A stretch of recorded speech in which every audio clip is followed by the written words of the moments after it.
प्रिय बच्चों, नमस्कार। आप सभी का स्वागत है।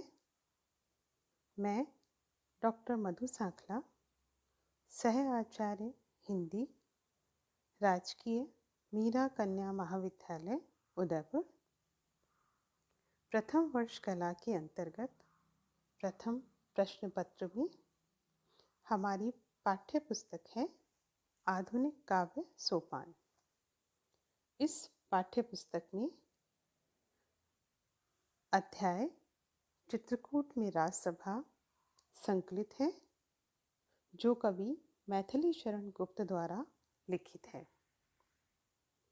चित्रकूट में राजसभा कविता गुप्त जी द्वारा लिखित साकेत महाकाव्य के अष्टम सर्ग से ली गई है।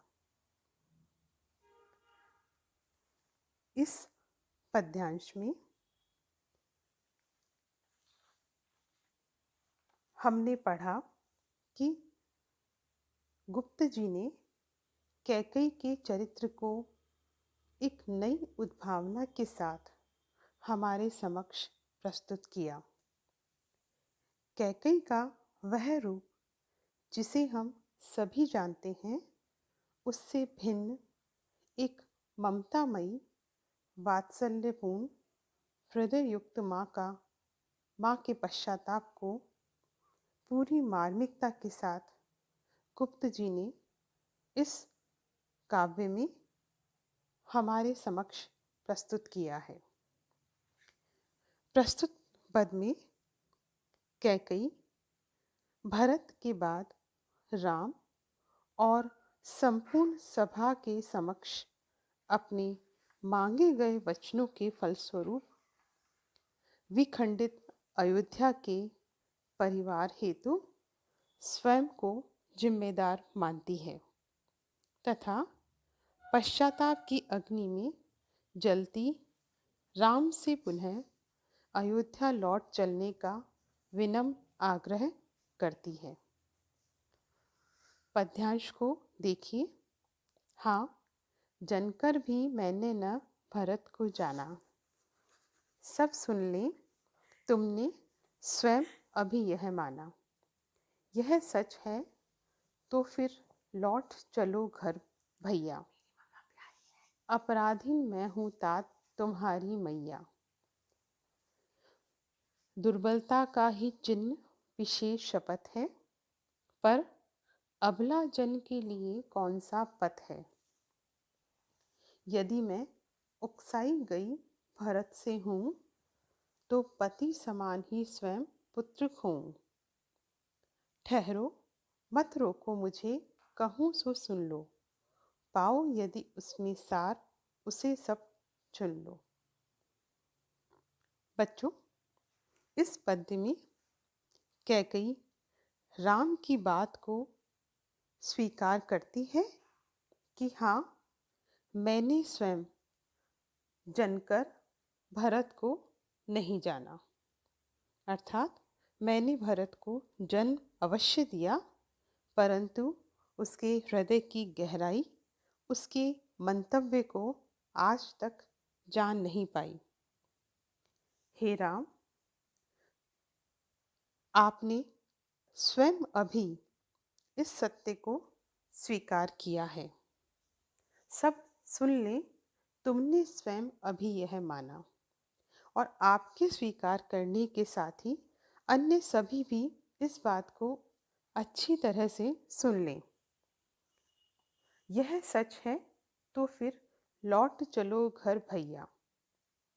और अगर यह सत्य वचन है कि मैंने भरत को जन्म देकर उसको पहचान नहीं पाई, उसको जान नहीं सकी, तो फिर मैं तुम्हारी अपराधीन हूँ, अर्थात मैं तुम्हारी माँ होने पर भी हे पिता तुल्य राम, तुम्हें वनवास देने की अपराधीन हूँ।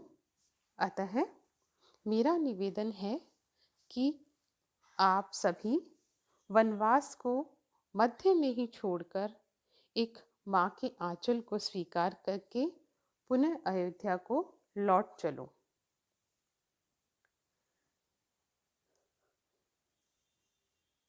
दुर्बलता का ही चिन्ह विशेष शपथ है।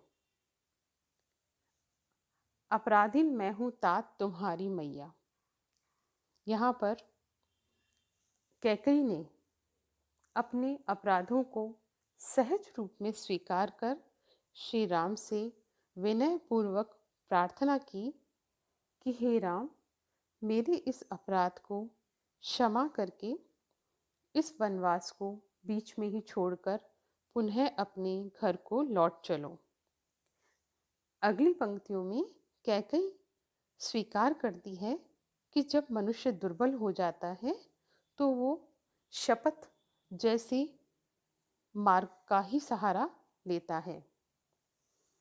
कैकई कहती है, दुर्बलता का ही चिन्ह विशेष शपथ है, पर अबला जन के लिए कौन सा पथ है। कैकई श्री राम से प्रश्न करती है कि हे राम, इस समय मैं भावनाओं में बहकर अत्यंत ही दुर्बल महसूस कर रही हूँ। हालांकि यह दुर्बलता शपथ विशेष का चिन्ह है कि जब इंसान दुर्बल हो जाता है तो वो सशक्त होने के लिए, अपने आप को सुरक्षित बनाने के लिए शपथ का सहारा लेता है। इसलिए हे राम, तुम ही बताओ कि हम जैसी अबला नारियों के लिए इस कठोर संसार में इसके अलावा अन्य कौन सा मार्ग है, मुझे तो ज्ञात नहीं।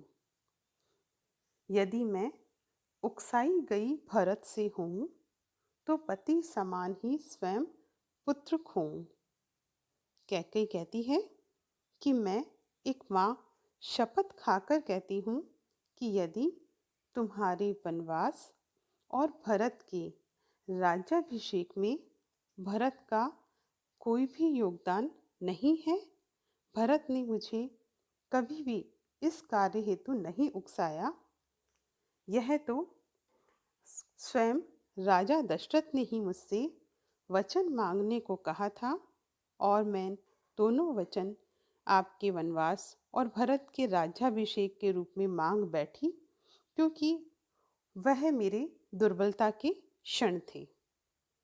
अतः अगर मैं पुत्र भरत से किंचित मात्र भी उकसाई गई हूँ तो जिस प्रकार मैंने अपने स्वामी अपने पति को खोया है, उसी प्रकार पुत्र भी खो दूं, उससे वंचित हो जाऊं। बच्चों, इन पंक्तियों में कैकई की आत्मग्लानि, उसका पश्चाताप अपनी चरम परिणति में हमें दिखाई देता है। एक माँ के लिए इस प्रकार के कथन कहना उसके पश्चाताप को चित्रित करता है। ठहरो, मत रोको मुझे, कहूँ सो सुन लो, पाओ यदि उसमें सार उसे सब चुन लो। जब कैकई ने इतनी गंभीर आत्म पश्चाताप से भरी वाणी कही तो वहां पर उपस्थित संपूर्ण सभा निश्चेष्ट रह गई, गंभीर हो गई। कैकई को ऐसा आभास हुआ कि सभी उसे आगे कुछ भी कहने से रोक रहे हों। तब अचानक कैकई पुनः कहने लगी कि ठहर जाओ, आज मुझे कोई भी मत रोको। आज मैं जो कुछ कहना चाहती हूँ, मेरी बातों को सुन लो, और यदि आपको उसमें कोई सार, कोई तथ्य या कोई ज्ञान की बात नजर आती हो तो उसे परख कर चुन लो, लेकिन मुझे कहने से मत रोको, क्योंकि मैंने बहुत बड़ा अपराध किया है। कैकई का पश्चाताप संपूर्ण पद को मर्म स्पर्शी बना रहा है। राम के वनवास और भरत के राज्याभिषेक का सभी अपराध कैकई स्वयं पर सहज रूप में ले लेती है। इसमें उसका मातृत्व अप्रत्यक्षतः झांक रहा है। पूरे पद में अनुप्रास अलंकार का प्रयोग हुआ है। अन्य पदों की भांति यह पद भी सरल, स्पष्ट और भाव प्रेषणीयता से परिपूर्ण है। अगला पद देखिए। करके पहाड़ सा पाप मौन रह जाऊं, राई भर भी अनुताप न करने पाऊं, थी स नक्षत्र शशि निशा ओस टपकाती, रोती थी नीरव सभा हृदय थपकाती, उल्का सी रानी दिशा दीप्त करती थी, सब में भय विस्मय और खेद भरती थी, थूके मुझ पर त्रैलोक्य भले ही थूके, जो कोई कह सके कहे क्यों चूके, छीने न मात्र पद किंतु भरत का मुझसे, रे राम दुहाई करूं और क्या तुझसे।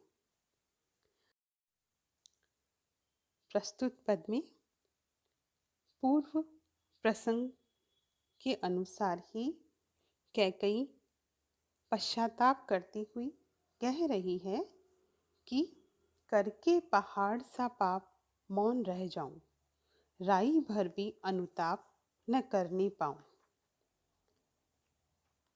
अनुताप का तात्पर्य है प्रायश्चित। कैकई कह रही है कि मुझे कोई कहने से तनिक भी न रोके। जितना प्रायश्चित मैं कर सकती हूँ, अपनी आत्मा को धिक्कार सकती हूँ, ऐसा मुझे करने दें, क्योंकि मैंने कोई छोटा अपराध नहीं किया है, अपितु मेरे अपराध का स्वरूप तो पहाड़ के समान विशालकाय है। मैंने बहुत बड़ा अपराध किया है और उसकी तुलना में मेरा आत्मशोधन या प्रायश्चित एक राई के दाने के बराबर भी नहीं है। अर्थात मेरा पश्चाताप मेरे अपराध की तुलना में बहुत छोटा है। अतः मुझे पश्चाताप करने का और समय दिया जाए तो अच्छा है। प्रस्तुत पंक्ति में पहाड़ सा में उपमा अलंकार है। आगे देखिए। थी स नक्षत्र शशि निशा ओस टपकाती, रोती थी नीरव सभा हृदय थपकाती। इस कथन को सुनने के बाद संपूर्ण सभा और वातावरण का गुप्त जी चित्रण करते हुए कह रहे हैं कि इस निशब्द शांत बैठी सभा के समक्ष चांदनी रात और तारागण ओस टपका रहे थे, या आसमान से चांदनी के साथ ओस टपक रही थी। नीचे बैठी सभा बिना किसी ध्वनि के शांत होकर अंदर ही अंदर रानी की बातें सुनकर रो रही थी और भाव विहल हृदय को थपकियां दे देकर समझा रही थी। आसमान से नक्षत्र ओस के रूप में रो रहे थे और नीचे बैठी हुई स्तब्ध सभा अंदर ही अंदर रो रही थी और इस भाव विहल सभा से द्रवित हो गई थी। उल्का सी रानी दिशा दीप्त करती थी। इस स्तब्ध निशब्द परिवेश में एकमात्र कैकई ही ऐसी थी जो उल्का सी अर्थात उल्का पिंड के समान चमकती हुई चारों दिशाओं को प्रकाशमान कर रही थी, शांति भंग कर रही थी और इस सभा की निस्तब्धता को तोड़ रही थी। इसके अलावा सभा में भय, विस्मय और दुख के भाव अपने वचनों से भर रही थी। रानी कैकई पुनः कहती है, थूके मुझ पर त्रैलोक्य भले ही थूके, जो कोई कह सके कहे क्यों चूके। रानी स्वीकार करते हुए अपने अपराधों को कहती है कि इस भारी अपराध के लिए भले ही मुझ पर 3 लोक, धरती, आकाश और पाताल के लोग थूकें। जो कोई कुछ कहना चाहता है वो कहे, उन्हें इसमें चूकना नहीं चाहिए। किंतु हे राम, मैं हाथ जोड़कर अत्यंत विनम्र शब्दों में प्रार्थना करती हूँ कि छीने न मात्र पद किंतु भरत का मुझसे। रे राम, दुहाई करूं और क्या तुझसे। कैकई बड़ी ही व्यथित होकर राम से कहती है कि मुझे भरत की माँ कहलाने का जो गौरवशाली पद मिला है, उस मात्र पद से मुझे कोई वंचित ना करे। स्पष्ट शब्दों में कैकई त्रिलोकवासियों द्वारा अपने को धिक्कारे जाने, थूकने पर, अपमानित करने पर उतनी दुखी नहीं होगी जितनी भरत की माता के पद से वंचित कर दिए जाने से होगी। यही इस पद्यांश की मूल भावना है, जिसके वशीभूत होकर वह राम से प्रार्थना करती है कि उसे मात्र पद से वंचित न किया जाए। इस पद्यांश में कैकई का प्रायश्चित अपने चरम पर हमें दिखाई देता है। बच्चों, कैकई का पश्चाताप और मात्र पद बचाने की विवशता इन पंक्तियों में प्रकट हुई है। गुप्त जी ने वातावरण का गंभीर चित्रण करके पद को और भी गंभीर बना दिया है।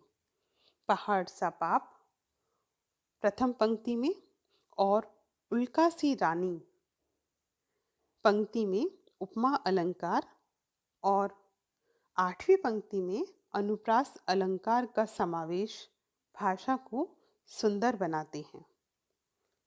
खड़ी बोली हिंदी की सरलता और उसकी मनोवैज्ञानिक प्रवृत्ति सहज ही दिखाई देती हैं। तीसरी चौथी पंक्तियों में हल्का सा संगीतात्मक पक्ष कविता में दिखाई देता है। धन्यवाद।